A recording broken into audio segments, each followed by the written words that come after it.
बिस्मिल्लाहिर्रहमानिर्रहीम। अस्सलाम वालेकुम। आज का हमारा टॉपिक है रैशनल नंबर्स। रैशनल नंबर्स क्या है? तो सबसे पहले हम इसकी डेफिनेशन करेंगे। तो डेफिनेशन करते ही हमें पता चल जाएगा कि रैशनल नंबर हैं क्या, हम उन्हें अंडरस्टैंड कर लेंगे। तो सबसे पहले इसकी डेफिनेशन है, a number can be expressed in the form of p over q. यानी कि कोई भी नंबर जो पी ओवर क्यू मीन्स के जो न्यूमिनेटर और डिनोमिनेटर की फॉर्म में लिखा जाता है उसे हम क्या कहते हैं? Rational number.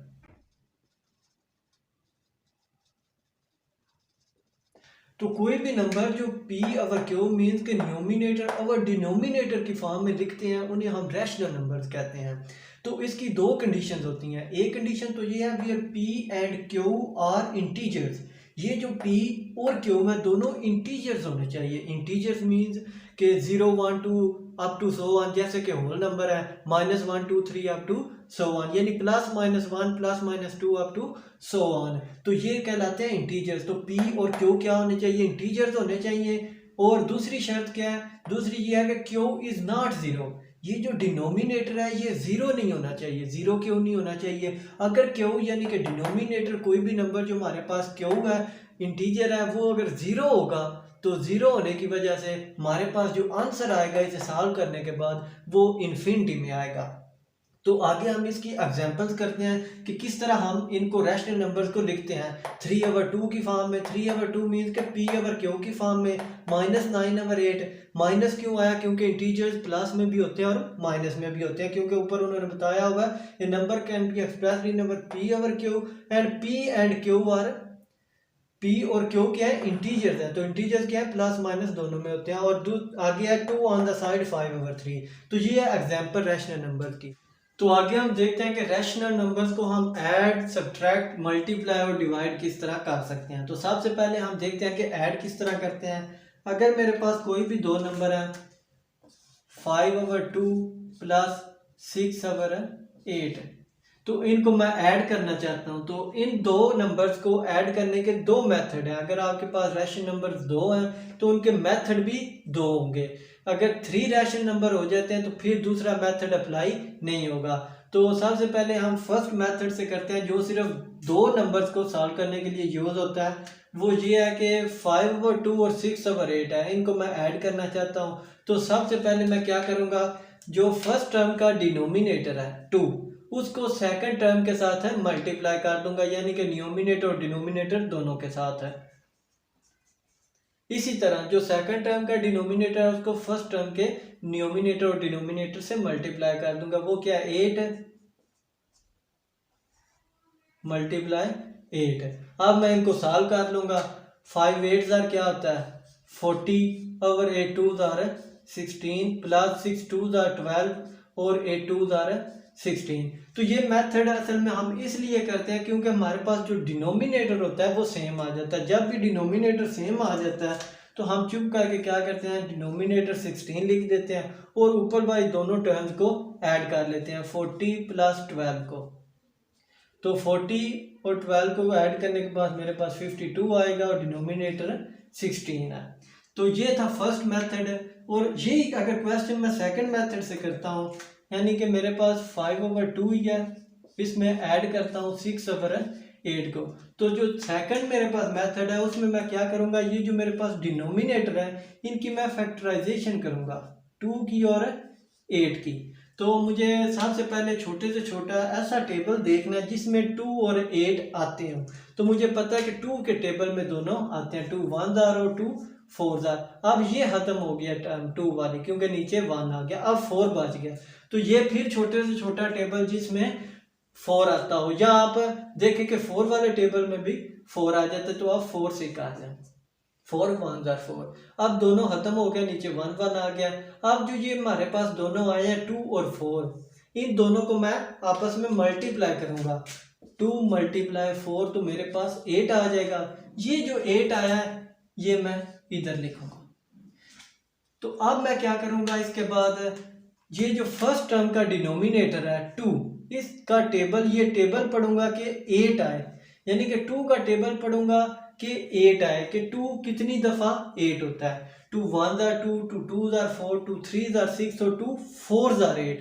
2 4 ज़ार 8 होता है और 4 को मैं क्या करूँगा इसके न्यूमिनेटर से मल्टीप्लाई कर दूंगा और मुझे पता है कि 5 4 ज़ार 20 होता है, वो इधर लिख लिया, दरमियान में प्लस आ रहा है। और अब 8 का टेबल पढ़ूंगा कि 8 आए, 8 1 ज़ार ही 8 होता है, तो 1 को मैं इसके न्यूमिनेटर से मल्टीप्लाई करूंगा, 6 1 ज़ार 6 होता है। तो मुझे पता है कि 20 और 6 को ऐड करें तो 26 होता है और नीचे हमारे पास पहले ही 8 है।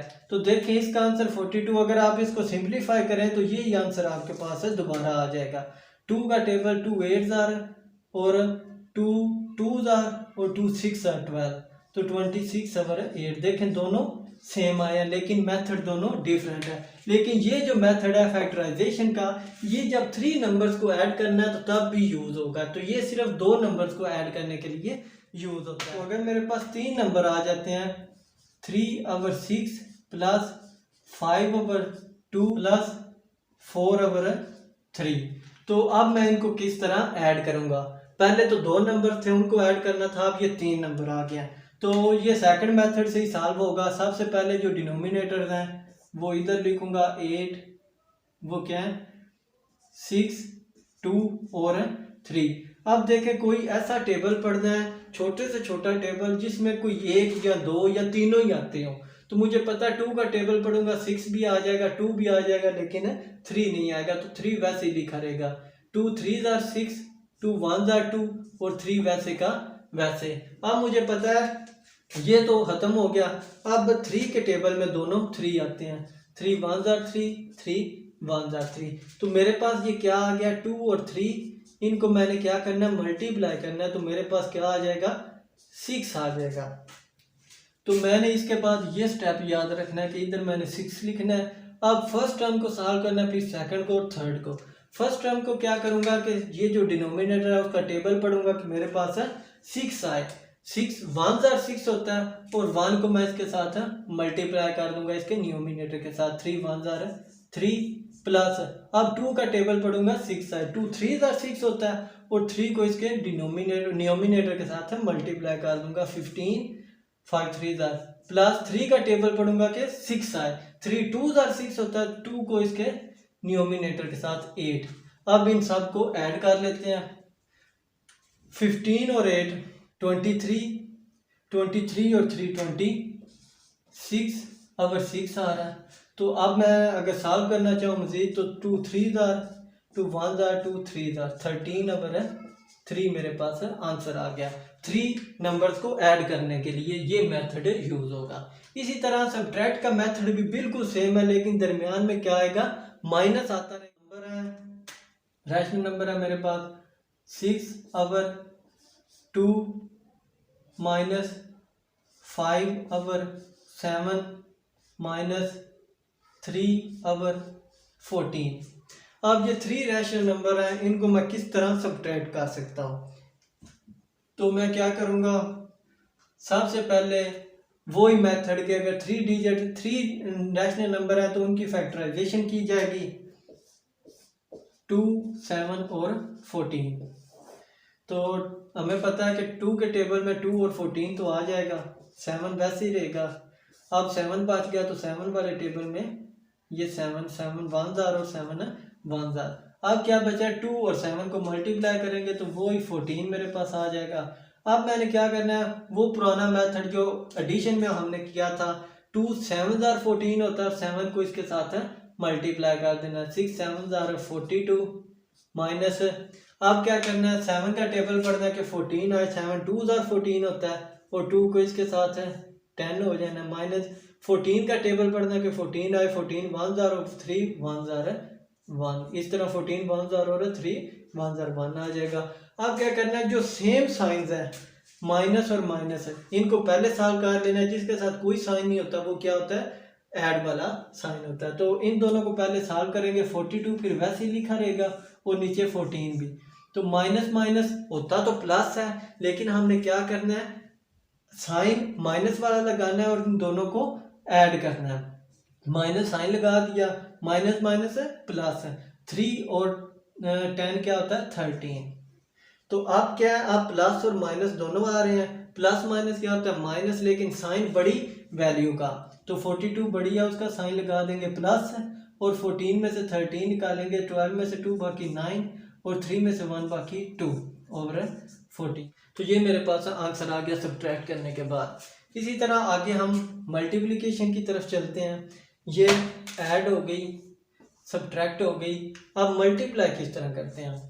तो मल्टीप्लाई करने का बिल्कुल आसान तरीका है। अगर आपके पास क्वेश्चन है 3/8 मल्टीप्लाई 5/6, तो आपने क्या करना, सिंपली न्यूमिनेटर को न्यूमिनेटर के साथ और डिनोमिनेटर को डिनोमिनेटर के साथ मल्टीप्लाई कर देना। 3 5 15, 8 6 48। तो ये जस्ट बिल्कुल सिंपल सा। अगर 3 डिजिट आ गया तो साथ कोई तीसरा जो डिजिट है 3/2 कर लें, तो फिर क्या होगा, फिर ऊपर तीनों को आपस में मल्टीप्लाई करेंगे। 3 को 5 से जो आंसर आएगा उसको 3 से, 8 को 6 से जो आंसर आएगा उसको 2 से। 3 5 15 होता है, 15 3 45 अगर 8 6 48, और 48 2 96। ये है मल्टीप्लाई करने का तरीका। तो मल्टीप्लाई भी होगी। अब रह गया डिवाइड। डिवाइड किस तरह करते हैं? तो डिवाइड भी बिल्कुल सिंपल है। जैसे हमने ये मल्टीप्लिकेशन की है, इसी तरह हम डिवाइड भी करेंगे। डिवाइड में अगर मेरे पास क्वेश्चन है 8/4 डिवाइडेड बाय 6/3, तो मैं इसे किस तरह करूंगा? सबसे पहले मुझे क्या करना होगा, जब भी डिवाइड का साइन आएगा यानी डिवाइड करना होगा, तो मैं इस डिवाइड को मल्टीप्लाई में कन्वर्ट कर दूंगा। जैसे ही मल्टीप्लाई में कन्वर्ट करूंगा, ये जो आगे वाली टर्म है डिवाइड के, उसको मैं उल्टा दूंगा, यानी जो डिनोमिनेटर है डिनोमिनेटर बन जाएगा, ये इधर चला जाएगा और ये इधर आ जाएगा। 3 क्या होगा, न्यूमिनेटर बन जाएगा, और 6 डिनोमिनेटर बन जाएगा। और ये जो पहली वाली टर्म है ये वैसे ही लिखी रहनी है 8/4। अब देखें, डिवाइड को मैंने मल्टीप्लाई कर दिया। मल्टीप्लाई करने के बाद ये जो टर्म्स है ये उल्ट गई हैं, न्यूमिनेटर डिनोमिनेटर, डिनोमिनेटर न्यूमिनेटर बन गया। अब देखें वो मल्टीप्लाई वाला तरीका के ऊपर वाले को ऊपर वाले से मल्टीप्लाई कर दें, नीचे वाले को नीचे वाले से। तो वो मुझे पता है कि 8 3 24 और 6 4 24। तो ये आपस में 24 1 24, ये 1 ही आंसर आ जाएगा। इसी तरह अगर और क्वेश्चन इसका करें, कोई और एग्जांपल लें, 5/6 डिवाइड 8/9। तो मुझे क्या करना, सबसे पहले इस जो डिवाइड है इसका साइन चेंज करना मल्टीप्लाई में। जैसे ही मल्टीप्लाई करूंगा ये ऊपर चला जाएगा, ये नीचे आ जाएगा, यानी 9/8 हो जाएगा, और ये वैसे ही लिखा रहेगा 5/6 है। तो अब मैंने क्या करना है, ऊपर वाली टर्म्स को ऊपर वाली के साथ और नीचे वाली को नीचे वाली के साथ। 5 9 45 और 6 8 48। तो ये मेरे पास है आंसर आ गया। तो ये थे मेथड एडिशन के, सब्ट्रैक्शन के, मल्टीप्लिकेशन और डिवाइड के।